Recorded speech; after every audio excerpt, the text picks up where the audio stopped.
kasi si to, hindi, wise daw ako. Hindi kasi itong taong to, siya yung sa, kumbaga, kung meron akong list ng mga pinaka-in-expect kong pupunta doon, nasa taas siya, na parang siya yung nakakaalam ng halos lahat ng mga nangyayari sa buhay ko.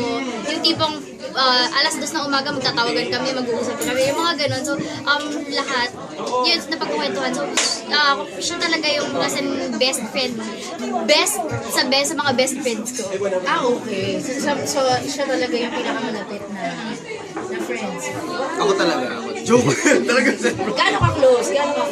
Hindi kasi, kumbaga, may mga times kasi na may kaibigan mo. Ito lang yung kamusabi.